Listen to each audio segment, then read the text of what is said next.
અર્થાત સંકટોને હરનારી ચતુર્થી, અને એમાં પણ આ તો અધિક માસની ચોથ. જ્યારે જીવનમાં વારંવાર અવરોધ આવે, કાર્યમાં વિલંબ થાય અથવા મન ચિંતા અને અશાંતિથી ઘેરાયેલું રહે, ત્યારે ગણપતિ બાપ્પાની ઉપાસના વિશેષ ફળદાયી માનવામાં આવે છે. પરંતુ આ પવિત્ર દિવસે કયા ઉપાય કરવાથી વિશેષ લાભ મળશે, કયા મંત્રોનો જાપ કરવો અને કઈ રીતે વિઘ્નહર્તા ગણેશજીની કૃપા પ્રાપ્ત કરી શકાય, આવો જાણીએ એસ્ટ્રોલોજર મોનાલી સોની પાસેથી.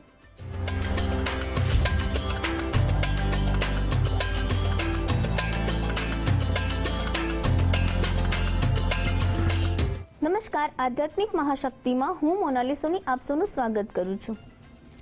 અધિક માસને ખૂબ જ પવિત્ર મહિનો ગણવામાં આવે છે, પરંતુ અધિક માસમાં આવતા દિવસો અને તિથિઓનું પણ વિશેષ રીતે મહત્વ છે.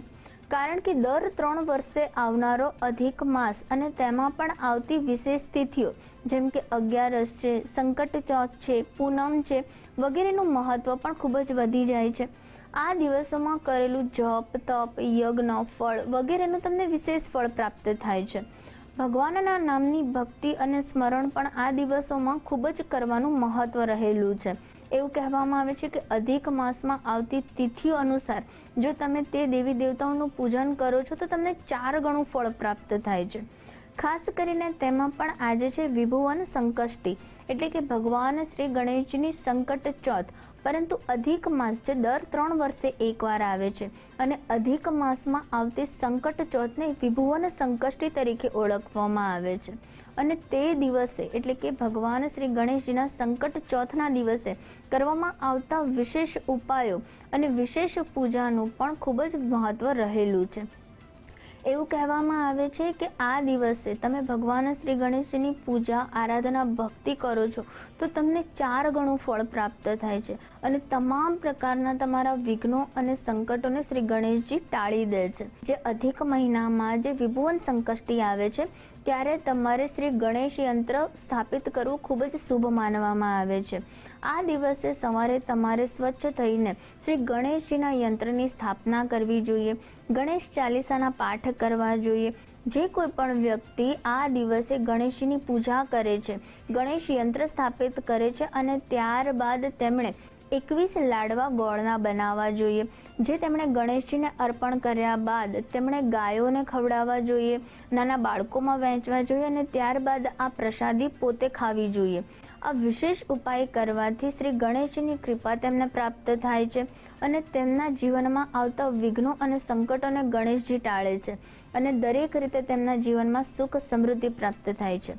એવું કહેવામાં આવે છે કે જે પણ વ્યક્તિને પોતાના કાર્યમાં વારંવાર રૂકાવટો આવે છે, તેના કરિયરમાં વારંવાર સ્ટેબિલિટી નથી, તેને કોઈક ને કોઈક તકલીફોનો સામનો કરવો પડે છે, અચૂકથી તેમણે ગણેશજીની વિશેષ રીતે પૂજા પાઠ કરવા જોઈએ. તે જ વ્યક્તિએ નિયમિત ગણેશજીને બુધવારના દિવસે 21 દુર્વા અર્પણ કરવી જોઈએ અને ગણેશ ચાલીસાનો પાઠ કરવો જોઈએ. જો આ વિશેષ ઉપાય તે વ્યક્તિ કરી લે છે તો 21 બુધવાર સુધી કરવામાં આવતા આ ઉપાયથી તે વ્યક્તિના જીવનની કારકિર્દીમાં તેને સફળતા પ્રાપ્ત થાય છે. કરિયર ક્ષેત્રમાં આવતી રૂકાવટો પણ તેની દૂર થાય છે અને તેના કાર્યમાં પણ કુશળતા આવે છે. કોઈ પણ વ્યક્તિના જીવનમાં હંમેશા તેને કાર્યમાં નિષ્ફળતા પ્રાપ્ત થતી હોય તો તેમણે નિયમિત ગણેશજીના મંદિરે જવું જોઈએ. ગણેશજીને તેમણે દુર્વા, 1 સોપારી અર્પણ કરવી જોઈએ અને સાથે સાથે ગોળની ગાંગડી અથવા તો ગોળનો લાડુ પ્રસાદી તરીકે ગણેશજીને અર્પણ કર્યા બાદ તેમણે ગણેશજીની મૂર્તિની 3 વાર અથવા તો 11 વખત પરિક્રમા કરવી જોઈએ. જો આ ઉપાય વ્યક્તિ કરે છે તો તે વ્યક્તિના જીવનમાં તમામ પ્રકારના કષ્ટો, તકલીફો દૂર થાય છે અને તેને સફળતા પ્રાપ્ત થાય છે. એવું કહેવામાં આવે છે કે તમારું કરિયર છે કે તમારું જીવન છે તેમાં વારંવાર કોઈક ને કોઈક વિઘ્નો અને રૂકાવટો આવતી હોય, તેવા સંજોગોમાં તે વ્યક્તિએ શ્રી ગણેશજીની કૃપા, તેમની ભક્તિ વિશેષ રીતે પ્રાપ્ત કરવી જોઈએ. જે પણ વ્યક્તિનો કેતુ ગ્રહ નબળો હોય ત્યારે પણ તે વ્યક્તિને ગણેશજીની પૂજા આરાધના કરવાથી વિશેષ ફળ પ્રાપ્ત થાય છે. કારણ કે એવું કહેવામાં આવે છે કે જે વ્યક્તિને રસ્તો નથી જડતો, જે વ્યક્તિને પોતાના જીવનમાં સાચો માર્ગ નથી જડતો, તે વ્યક્તિ પણ જો ગણેશજીની પૂજા અર્ચના કરે છે તો તેને તેના જીવનના તમામ પ્રકારના સાચા રસ્તા મળી આવે છે. તેની કારકિર્દીમાં, તેના જીવનમાં સફળતા પ્રાપ્ત કરે છે. ગણેશજીના વિશેષ ઉપાયની જો વાત કરીએ તો વિશેષ રીતે તમારે જે ગણેશજી જે છે તેમને તમારે 21 અથવા 51 દુર્વા લેવાની છે અને તેની તમારે ગાંઠ બાંધીને એક માળા તૈયાર કરવાની છે. દર બુધવારના દિવસે તમે ગણેશજીને આ માળા અર્પણ કરો છો તો પણ ગણેશજીના વિશેષ આશીર્વાદ પ્રાપ્ત થાય છે. જ્યારે તમારા દાંપત્ય જીવનમાં ક્યાંક ને ક્યાંક તકલીફનો સામનો કરવો પડતો હોય ત્યારે તમારે વિશેષ રીતે શ્રી ગણેશજીની પૂજા કરવી જોઈએ. તમારે બુધવારના દિવસે શ્રી ગણેશજીને જે છે તે તમારે એક નાનકડો યજ્ઞ અર્પણ કરવો જોઈએ, જેમાં તમારે ગાયનું છાણ, લાકડા લેવા અને ત્યારબાદ તમારે જે તલ આવે છે તે તલ લેવાના છે. તે તલની તમારે 11 વખત શ્રી ગણેશજી સમક્ષ તે યજ્ઞમાં આહુતિ આપવાની છે. ઓમ શ્રી ગણેશાય નમઃ મંત્રનો જાપ કરવાનો છે. અથવા તો તમે ગણેશજીના અથર્વ શીર્ષના પાઠ પણ નિયમિત કરો છો તો પણ દાંપત્ય જીવનમાં આવતા મતભેદો, તકલીફો દૂર થાય છે. તમારું દાંપત્ય જીવન પ્રેમાળ બને છે અને વિશેષ રીતે ગણેશજીના આશીર્વાદ તમને પ્રાપ્ત થાય છે. સંકટ ચોથે એવું કહેવામાં આવે છે કે નાહી ધોઈને વિશેષ રીતે સ્વચ્છ તૈયાર થઈને તમારે ગણેશજીની પૂજા કરવી જોઈએ. તમારે એક લાકડાના જે પાટલો હોય છે અથવા તો બાજોટ ઉપર તમારે એક લાલ કપડું બિછાવીને શ્રી ગણેશજીની પૂજા કરવી જોઈએ. તેમના નામનું જાપ કરવું જોઈએ. 21 અથવા 11 તમારે ગોળની લાડુડી અથવા તો ગોળ ગણેશજીને અર્પણ કરવો, દુર્વા અર્પણ કરવી, એક સોપારી સિક્કો અને 5 હળદરની ગાંઠ ગણેશજીને અર્પણ કરવી જોઈએ અને વિશેષ રીતે ગણેશજીની પૂજા ભક્તિ કરવી જોઈએ.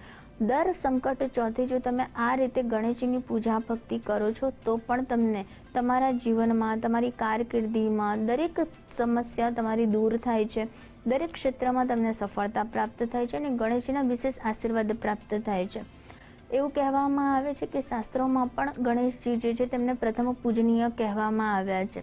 માટે દરેક કાર્યની શરૂઆત કરતાં પહેલાં તમે ગણેશજીનું વિશેષ પૂજન કરો છો અને ત્યારબાદ તમારા કાર્યની શરૂઆત કરો છો તો ચોક્કસથી તમને તેમાં સફળતા પ્રાપ્ત થાય છે. તેવી જ રીતે અધિક માસમાં આવતી વિભુવન સંકષ્ટીનું પણ વિશેષ મહત્વ શાસ્ત્રોમાં વર્ણન છે. આ દિવસે ગણેશજીની પૂજા અર્ચના કરવાથી તમને 4 ગણું ફળ પ્રાપ્ત થાય છે અને વિશેષ રીતે ગણેશજીના પૂજા પાઠ કર્યા બાદ તમે દાન દક્ષિણા યોગ્ય બ્રાહ્મણને આપો છો અને તેમના આશીર્વાદ પ્રાપ્ત કરો છો તો પણ તમારા જીવનમાં પાપ કર્મો દૂર થાય છે. તે સંકટો જે છે તે ગણેશજી હરી લે છે અને વિશેષ રીતે ગણેશજીના આશીર્વાદ પ્રાપ્ત થાય છે. કોઈ પણ વ્યક્તિ પોતાના જીવનમાં જો વધારે ઉપાય નથી કરી શકતો અને વારંવાર તેને કોઈક ને કોઈક સમસ્યાનો સામનો કરવો પડતો હોય તેવા સંજોગોમાં તે વ્યક્તિ અવશ્ય ગણેશજીનું પૂજન કરવું જોઈએ અથવા તો નિયમિત ગણેશજીના અથર્વ શીર્ષનો પાઠ કરવો જોઈએ. જો આ પાઠ વ્યક્તિ કરે છે તો તેના જીવનના તમામ પ્રકારની સુખ સમૃદ્ધિ તેને પ્રાપ્ત થાય છે. ગણેશજીના વિશેષ આશીર્વાદ તેને પ્રાપ્ત થાય છે. તો આ સાથે હું રજા લઉં છું. નમસ્કાર.